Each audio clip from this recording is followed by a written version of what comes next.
Hello friends, मैं इसके Saini MIC group पे एक बार और आपका स्वागत है। और आज TGT PGT physical education classes के अंतर्गत आज हम बात करेंगे स्पेशल। जो मेरा फोकस है इस वीडियो का, काफ़ी बच्चों का एक डिमांड था कि बीपीएससी 4.0 पे एक वीडियो लेकर के आइए, तो आपके सामने आज स्पेशल है। तो फिजिकल एजुकेशन चाहे टीजीटी हो या पीजीटी हो या एलटी ग्रेड हो या राजस्थान पीटीआई हो या किसी भी राज्य के फिजिकल एजुकेशन का एग्जाम हो तो रिलेटेड है। लेकिन कुछ प्रश्नों का संग्रह, कुछ मॉडल्स हमने बीपीएससी TR4 के अंतर्गत रखा है। तो समय न गंवाते हुए आज हम बात करेंगे प्रैक्टिस सेट 25 का। 24 तक तो हमने आपको पढ़ा दिया था, ये प्रैक्टिस सेट 25 का है। आइए समय न गंवाते हुए हम डायरेक्ट चलते हैं प्रश्नों की तरफ। प्रश्न नंबर 1 है कि निम्नलिखित में से किस विधि में स्ट्रेचिंग लयबद्ध तरीके से की जाती है।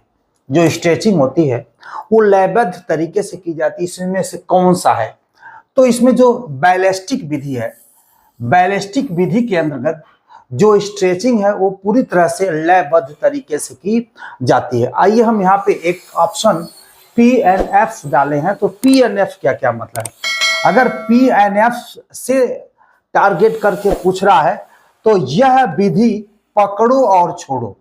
PNF जो विधि है उसका जो मतलब है पकड़ो और छोड़ो या पकड़ो पकड़ो छोड़ो जैसे तरीकों का उपयोग करती है, जिसमें स्ट्रेचिंग के दौरान मांसपेशियों को संकुचित करना और फिर आराम देना शामिल है। अगर हम बात इसकी करेंगे तो, लेकिन इस प्रश्न के हिसाब से बैलेस्टिक विधि आपका सही उत्तर है।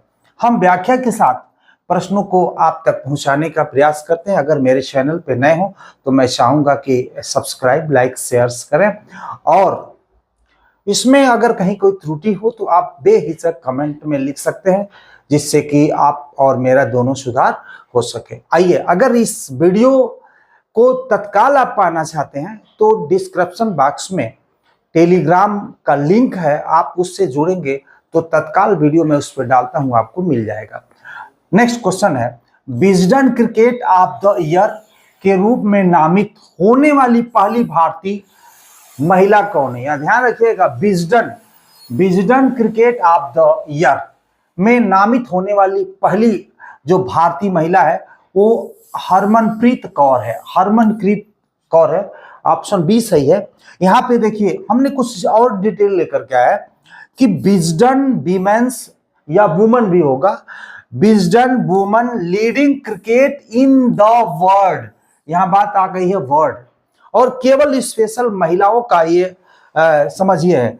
इसकी स्थापना 2015 में हुई थी और भारत के तरफ से स्मृति बंधाना जो है 2018-2024 में, और पहली बार Wisden woman leading cricket in the world के अंतर्गत ऑस्ट्रेलिया की मैंग लेनिंग जो महिला क्रिकेटर है उनको इस सम्मान से सम्मानित किया गया।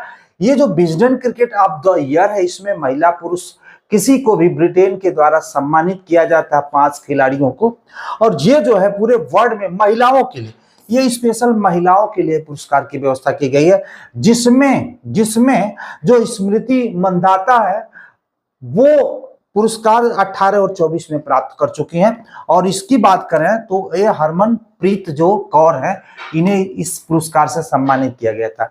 इसके पहले 24 नंबर प्रैक्टिस सेट में कुछ निशानेबाजी से हमारा कुछ थोड़ा सा प्रश्न कम हो गया था, गलत हो गया था। गलत क्या कहिए, मतलब 7 पदक होनी चाहिए, हमने 5 का बताया है, तो यहाँ पे हमने उसका सुधार किया है। भारत अब तक ओलंपिक की शूटिंग प्रतियोगिता में कितने स्वर्ण, रजत और कांस्य पदक जीते हैं भारत ओलंपिक में। तो इसका जो सही उत्तर है 1 स्वर्ण, 2 रजत और 4 कांस्य, यानी टोटल 7 पदक जीते हैं। कितने 7 पदक जीते हैं, तो टोटल 7 पदक जीते हैं, जिसमें 1 गोल्ड जो अभिनव बिंद्रा जी चीन बीजिंग 2008 में प्राप्त किया गया। तो ये है आपका, इसकी भी पूरी डिटेल, और यह और किस मॉडल से पूछ सकता है इसकी भी हम बात करते हैं। भारत ने अब तक ओलंपिक खेलों में शूटिंग प्रतियोगिता में कुल कितने पदक जीते और किन किन वर्षों में प्राप्त किए, ऐसे पूछता तो यहां भी हमने आपको बताया। देखिए 7 पदक की हमने बात किया था, ऑप्शन डी सही है। 7 पदक 2004, 8, 12 और 24, यानी 4 ओलंपिक में इन्होंने 7 मेडल्स प्राप्त किए हैं शूटिंग के क्षेत्र में। 2004 दूनी 8, उसके बाद फिर 4 दौड़ देंगे 12, उसके बाद लास्ट जो हुआ है 24। तो इस तरह से हम देखें कि ऑप्शन डी आपका सही उत्तर है। नेक्स्ट चलते हैं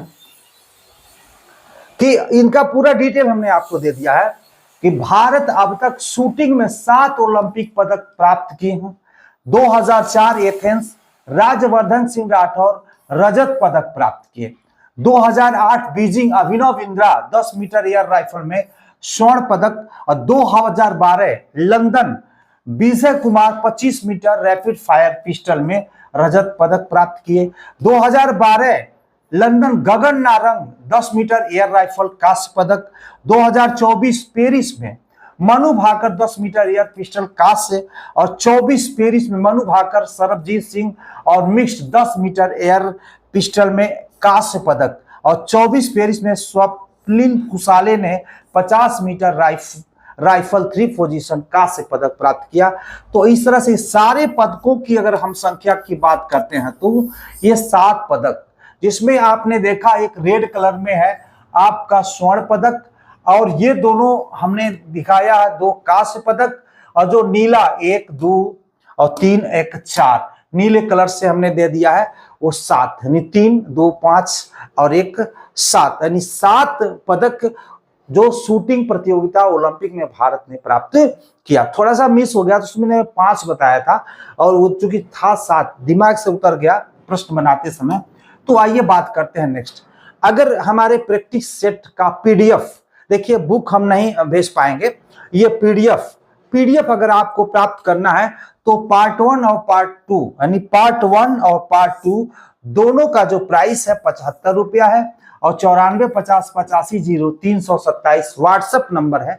आप इस पे हाई लिख करके अगर आप पीडीएफ की डिमांड करते हैं तो मैं आपको उपलब्ध करा दूंगा अगर जरूरत है तो।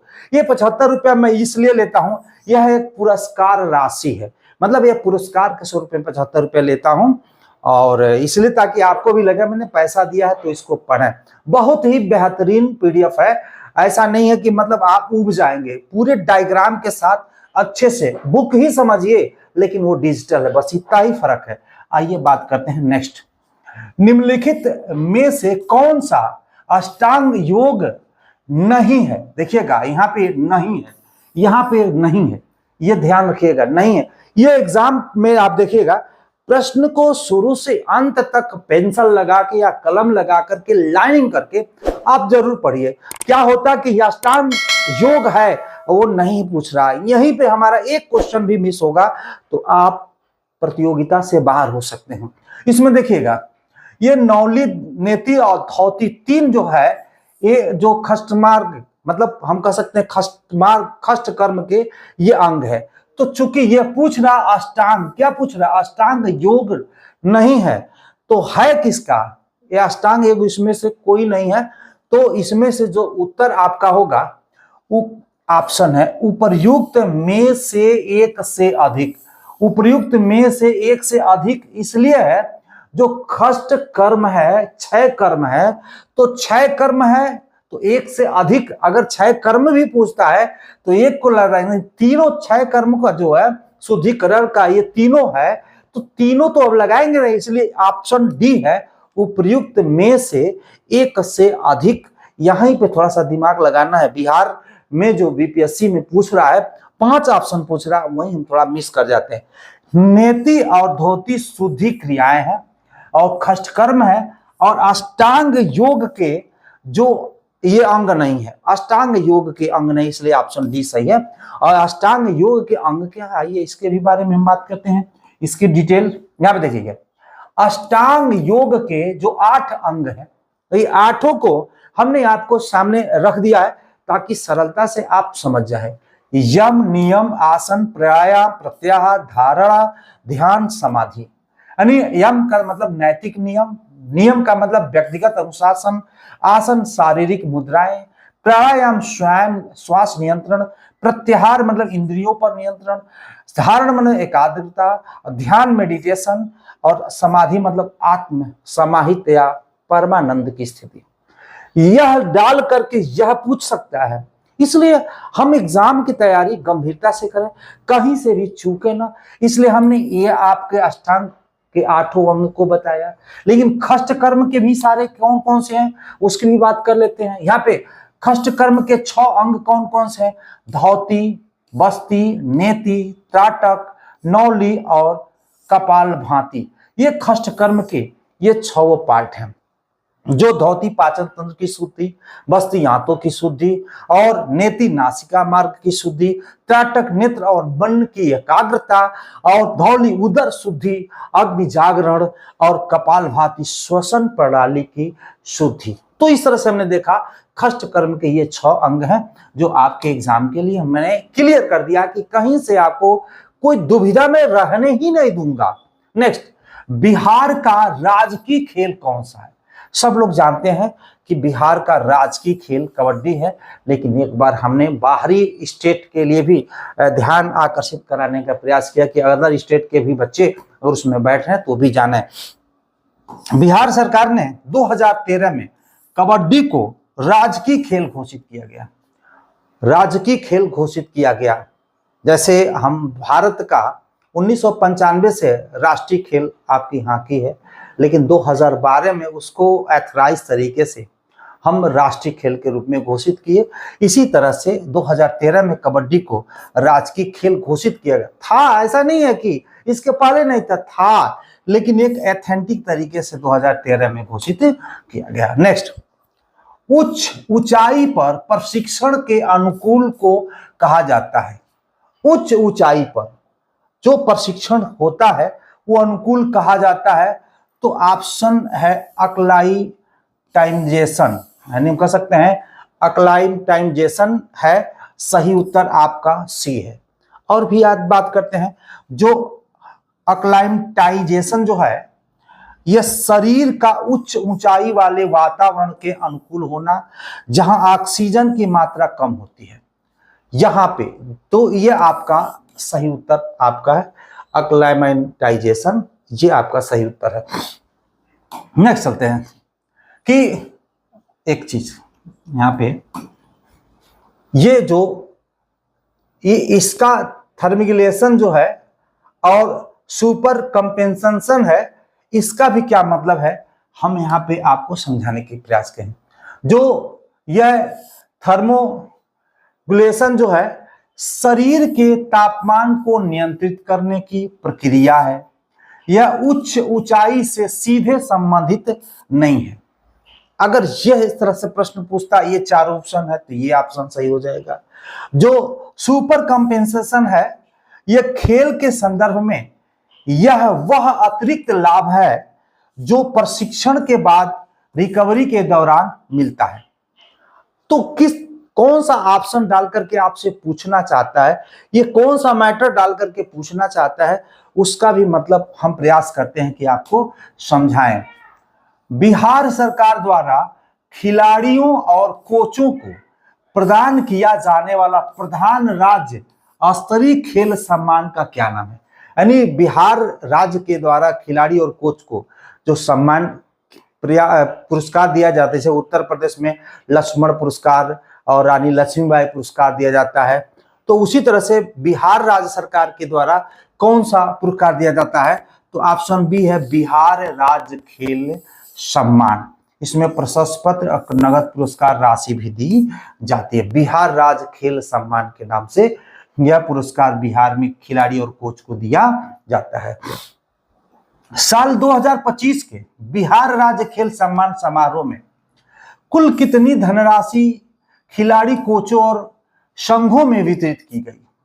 तो ऑप्शन आपका 7.5 करोड़, 7.5 करोड़, जिसमें 33 खेलों के लगभग 644 लाभार्थी, जिसमें 615 खिलाड़ी और 21 कोच और 4 संघ और 4 अधिकारी को सम्मिलित किया गया। इन सबको मिलाकर के 7.5 करोड़ रुपया बिहार सरकार ने सम्मान समारोह के रूप में वितरित किया। टोटल 7.5 करोड़। बात करते हैं न्यूटन के गति के दूसरे नियम को किस नाम से जाना जाता है? तो ऑप्शन ए है जो परिणामी बल, परिणामी बल के नाम से जाना जाता है। परिणामी बल दूसरे नियम से संबंधित है क्योंकि F नियम में परिणामी बल को दर्शाता है। जो F है नियम में परिणामी बल को दर्शाता है, इसलिए ऑप्शन आपका ए सही उत्तर है। नेक्स्ट चलते हैं, इससे संबंधित कुछ और बातें हैं। त्वरण का दूसरा नियम किसे कहा जाता है? त्वरण का दूसरा नियम किसे कहा जाता है? ऑप्शन बी है न्यूटन का दूसरा नियम को हम त्वरण का नियम भी कहते हैं। यहां न्यूटन के दूसरे गति नियम को किन किन नामों से जानते हैं ये भी जान लेते हैं। जो परिणामी बल का नियम, त्वरण का नियम और प्रभाव का नियम, यानी तीनों नाम से हम न्यूटन के दूसरे नियम को जानते हैं। नेक्स्ट चलते हैं प्रश्नों की तरफ। आगे देखते हैं कि यदि कोई वस्तु अपने आप चलना शुरू नहीं करती और न ही अपने आप रुकती है तो यह कथन किस नियम से संबंधित है? यह कथन किस नियम से संबंधित है? तो ऑप्शन ए सही है, न्यूटन का जो प्रथम नियम है उसी से संबंधित है। यहाँ पे जड़त्व का नियम किस गुण पर निर्भर करता है? जड़त्व का नियम तो यहाँ पे द्रव्यमान पे। अगर पूछता है जड़त्व का नियम किस गुण पर निर्भर करता है तो ऑप्शन आप लगा देंगे द्रव्यमान पे। यह है आपका फर्स्ट, ए सही है। नेक्स्ट यहाँ पे देखेंगे जो प्लांटर फ्लेक्शन किस प्रकार के तोलक यानी लीवर का एग्जाम्पल है? प्लांटर फ्लेक्शन, तो प्लांटर फ्लेक्शन जो है वह है द्वितीय श्रेणी के लीवर का एग्जाम्पल है। देखिए ऊपर जाना डोर्सी फ्लेक्शन और नीचे आना आपका प्लांटर फ्लेक्शन। तो प्लांटर फ्लेक्शन में मतलब वो किसका एग्जाम्पल है? तो जो सेकेंड लीवर का वो एग्जाम्पल है। आइए हम बात करते हैं। और लीवर से संबंधित प्रश्नों का अध्ययन करना है तो स्पेशल एक वीडियो मेरा लीवर पे है, यानी उत्तोलक पे है। वहां सब कुछ वहां पे मौजूद है, कुछ छूटा नहीं। आइए हम बताते हैं। द्वितीय श्रेणी का जो उत्तोलक होता है इसमें बल भार आधार, यानी एक तरफ आपका बल रहेगा और बीच में क्या होगा? ये बीच में आपका भार रहेगा और ये जो है आपका आधार रहेगा लास्ट में। यानी जो इफोर्ट, लोड और जो फलक्रम यानी एक्सिस हम कह सकते हैं। यहाँ पे देखिएगा, यहाँ पे फलक्रम है, यहाँ पे लोड है और ये क्या है आपका ये फोर्स है, आधार हम कह सकते हैं। तो इस तरह से आपको बनाया गया। नेक्स्ट नहीं, हाँ ये फलक्रम, ये आधार, ये हो जाएगा आधार। इसके बाद ये है कि आपका फोर्स, ये है आपका लोड।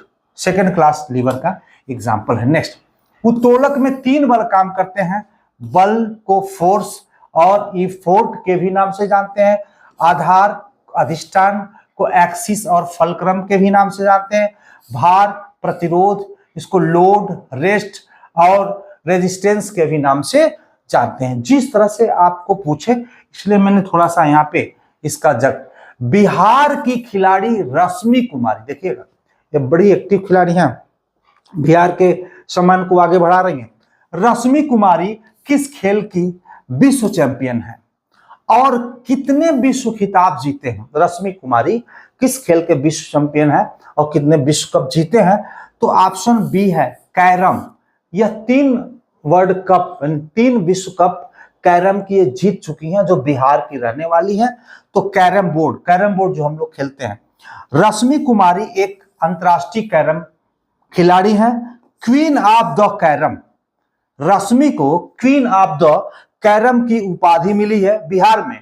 उन्होंने 3 विश्व खिताब और 12 राष्ट्रीय खिताब जीते हैं। क्वीन ऑफ कैरम, रश्मि कुमारी को बिहार में क्वीन ऑफ कैरम के भी नाम से जानते हैं। आइए यहाँ पे देखिए, यहाँ पे बिहार में क्वीन ऑफ कैरम की उपाधि किसे मिली? तो आपको मैंने बताया रश्मि कुमारी को मिली। और देखिए जो निरुपमा पांडे हैं, यह बिहार की प्रथम महिला एवरेस्ट फतेह करने वाली पर्वतारोही हैं। गोल्डी कुमारी जो है वो विश्व क्षमता यूथ गेम्स में जो डिस्कस में स्वर्ण यानी स्वर्ण पदक किसमें जीता इन्होंने, डिस्कस में, और कास्ट जेवलिंग यानी जेवलिंग थ्रो में, भाला में इन्होंने कास्ट और डिस्कस में आपने स्वर्ण गोल्ड, गोल्डी कुमारी गोल्ड, गोल्डी कुमारी गोल्ड।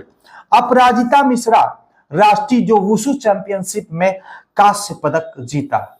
ये अपराजिता मिश्रा पूछ सकता है बिहार में कि यह किस खेल से खिलाड़ी संबंधित है, इसलिए हमने थोड़ा सा यहाँ पे डिटेल देता हूं, एक प्रश्नों के साथ कई प्रश्न आपको मिल जाए। ऐसा नहीं कि टाइम पास करने का मेरा इरादा नहीं है। राष्ट्रीय खेलों में प्रथम स्थान प्राप्त खिलाड़ी को बिहार सरकार कितनी राशि देती है? अगर राष्ट्रीय खेल में बिहार का खिलाड़ी फर्स्ट पोजीशन प्राप्त करता है तो सरकार उसे कितनी धनराशि देती है? तो ऑप्शन सी सही है, 4 लाख रुपया उसको पुरस्कार दिया जाता है। प्रथम स्थान को 4 लाख, द्वितीय को 3 लाख और तृतीय को 2 लाख। अगर आपने थर्ड प्लेस भी राष्ट्रीय नेशनल प्रतियोगिता में आपने प्राप्त किया है तो मान के चलिए 2 लाख रुपया आपको चना खाने के लिए मिल जाएगा। बिहार की ओर से भारत का ओलंपिक में प्रतिनिधित्व करने वाला पहला खिलाड़ी, यानी बिहार का कौन सा ऐसा खिलाड़ी है जो भारत की तरफ से ओलंपिक में प्रतिभाग किया? तो यहां पे देखेंगे जफर इकबाल, जफर इकबाल, जबर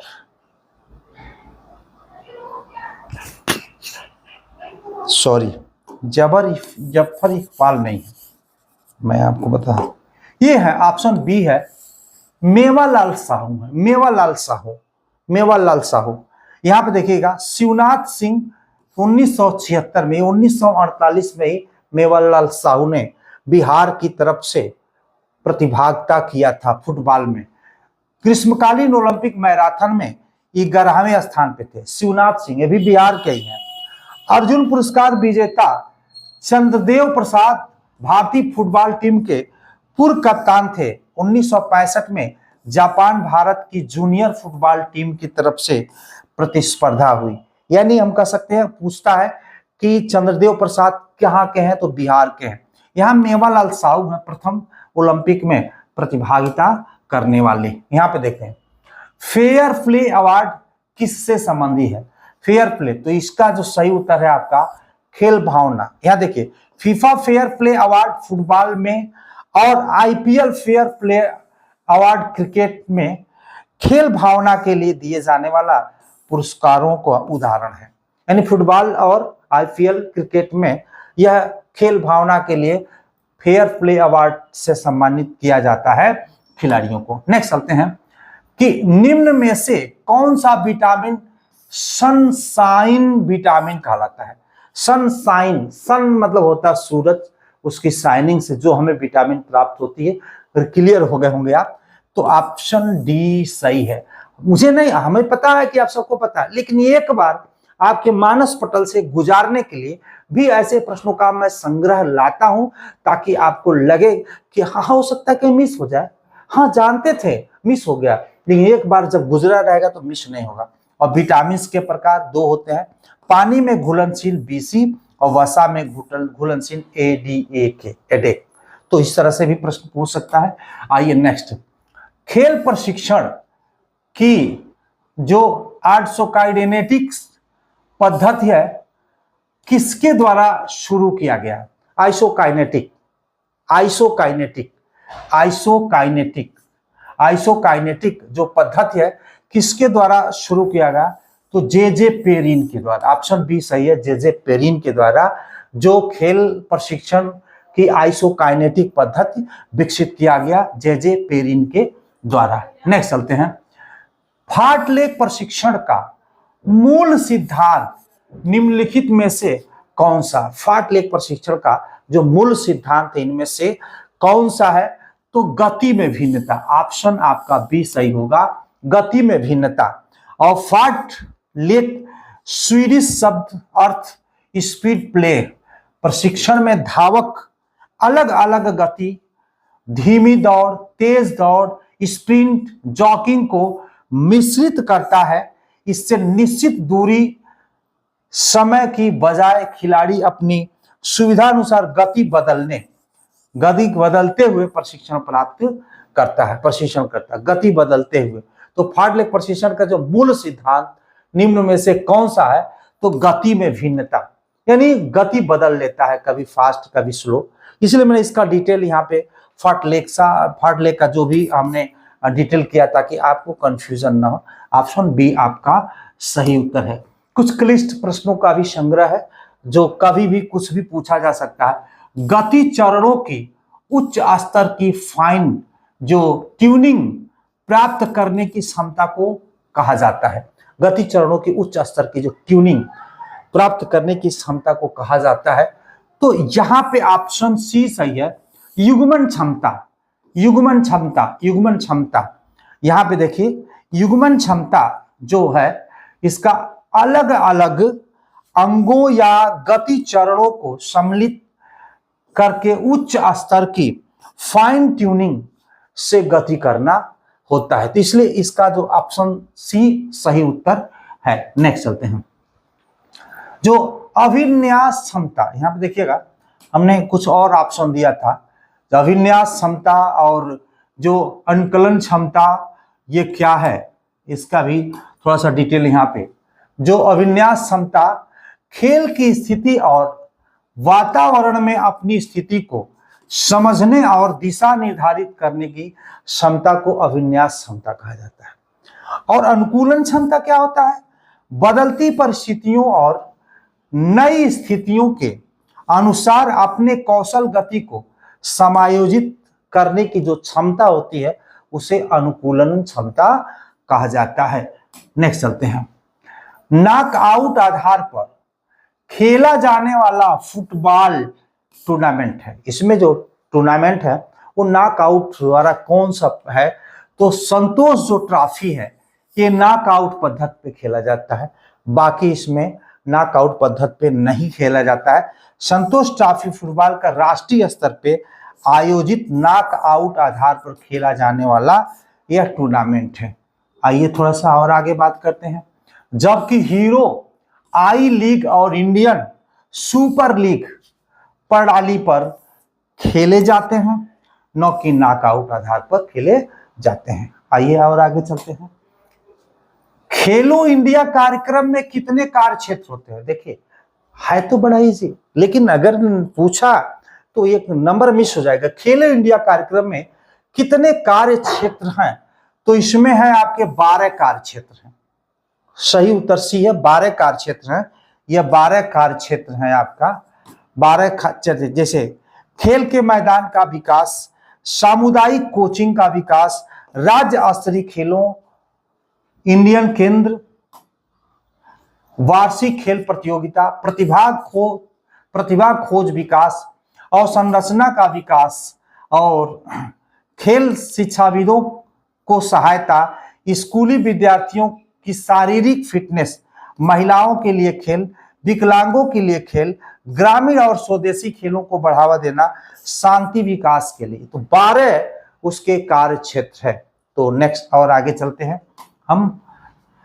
मांसपेशियों के लगातार कमजोर होने और बर्बाद होने से चिन्हित एक वंशानुगत स्थिति को क्या कहा जाता है?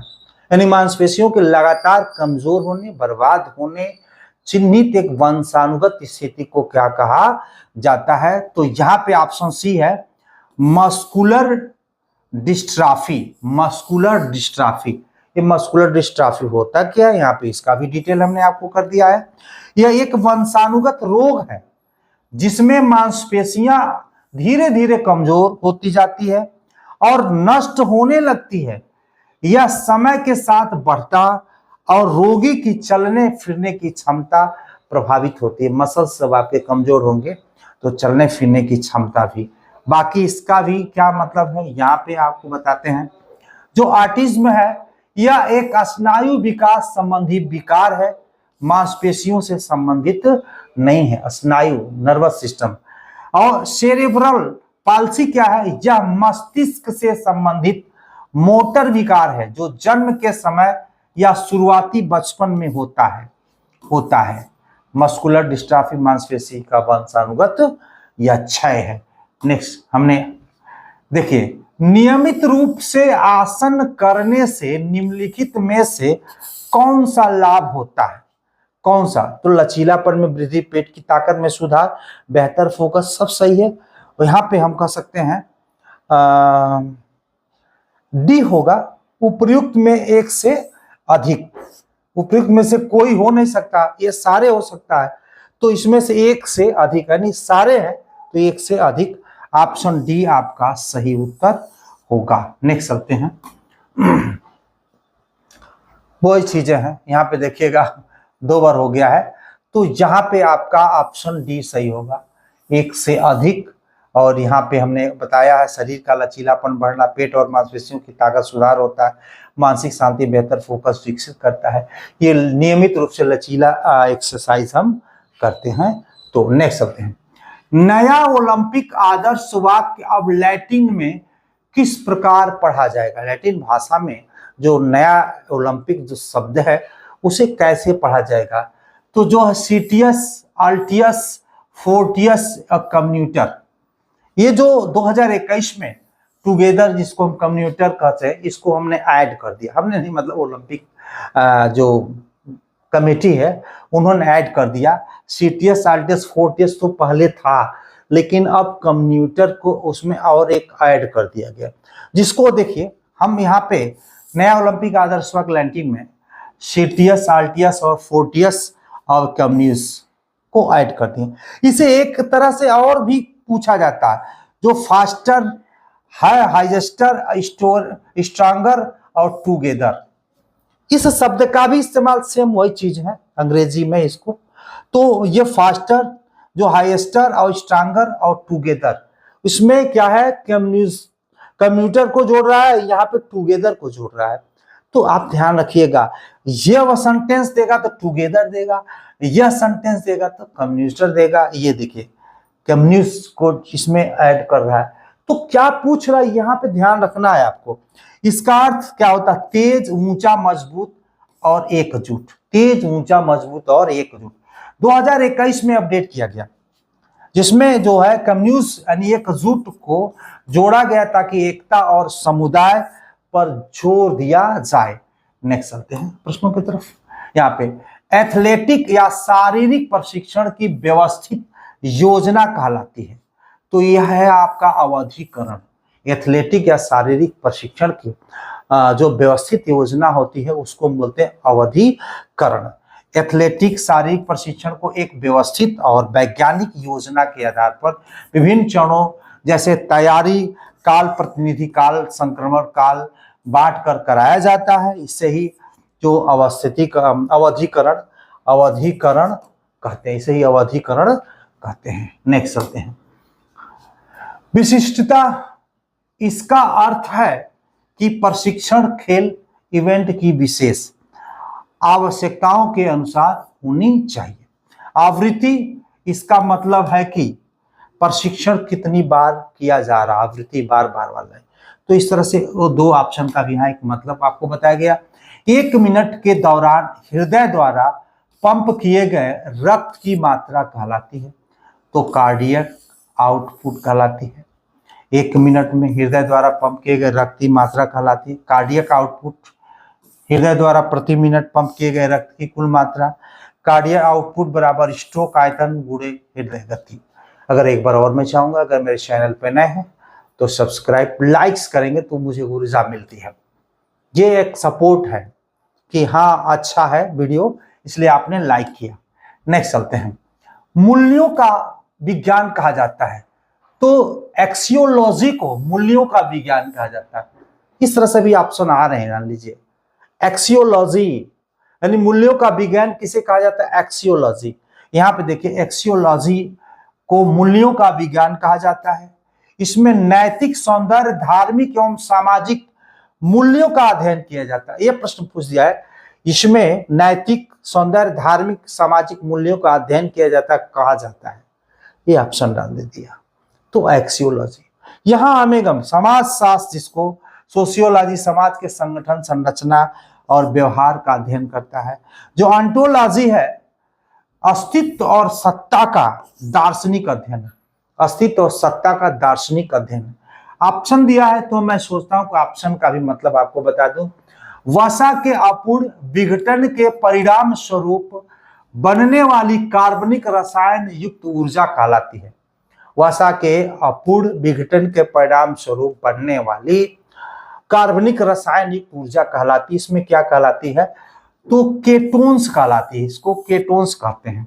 यहाँ पे जो दो ऑप्शन और है, जो लिपोसिस का मतलब वसा के टूटने की प्रक्रिया को कहते हैं लिपोसिस, और केटोसिस उस स्थिति को कहते हैं जब रक्त में केटोन बॉडीज अत्यधिक मात्रा में बनने लगती है। यानी रक्त में जो केटोन बॉडीज अत्यधिक मात्रा में बनने लगती है तो केटोसिस बोलते हैं।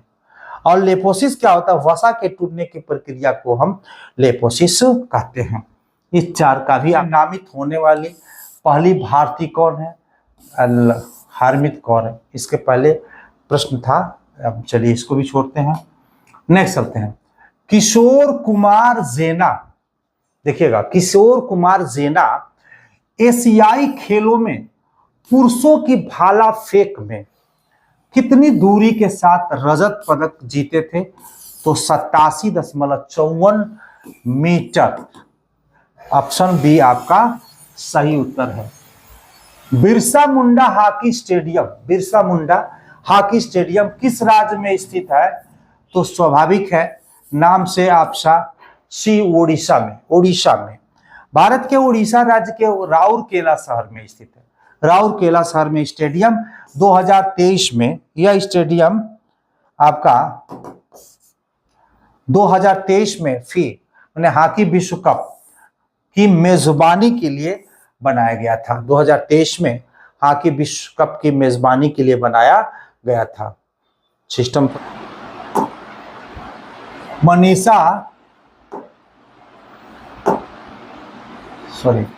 मनीषा रामदास निम्नलिखित में से किस खेल से संबंधित है?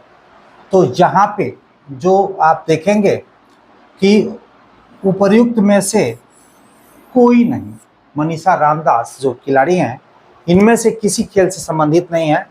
यह भारतीय पैरा बैडमिंटन खिलाड़ी हैं जो तमिलनाडु से हैं और 24 में पैरा ओलंपिक में कांस्य पदक आपने जीता।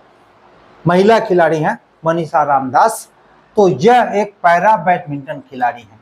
नेक्स्ट चलते हैं।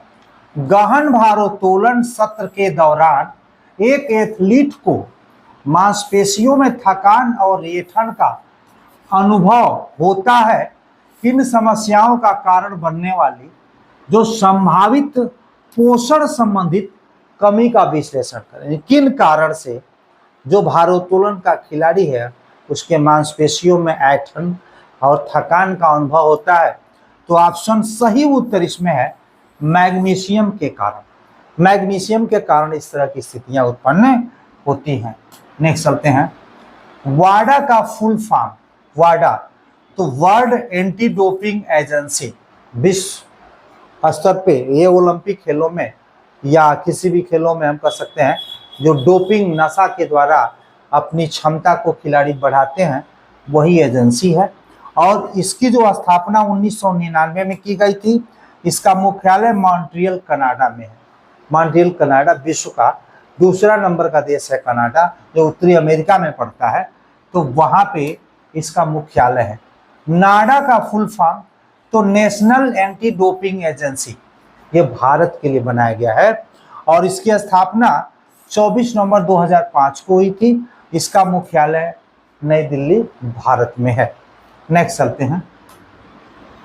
एक ही समय में कई स्टेरॉयड का उपयोग करना क्या कहलाता है? क्या कहलाता है इस, ये वो आपका है स्ट्रेकिंग। थोड़ा सा एक ही समय में कई स्टेरॉयड का उपयोग करना स्ट्रेकिंग कहलाता है। जब खिलाड़ी एक समय में कई स्टेरॉयड का सेवन करते हैं तो उसे स्ट्रेकिंग कहते हैं। इसका उद्देश्य मांसपेशियों की तेजी से वृद्धि करना होता है। और पिरामिड क्या होता है? डोज को धीरे धीरे ऊपर ले जाकर के फिर धीरे धीरे नीचे लाया जाता है ताकि शरीर अचानक से जो साइड इफेक्ट का शिकार न हो, उसे हम बोलते हैं पिरामिड। नेक्स्ट चलते हैं। तो आज के लिए इतना ही, और नेक्स्ट वीडियो में कप एवं ट्रॉफी नेक्स्ट वीडियो आएगा। संपूर्ण जो खेल की शब्दावली और कप ट्रॉफी कौन कौन से हैं उस पर हम चर्चा करेंगे। आज के लिए धन्यवाद।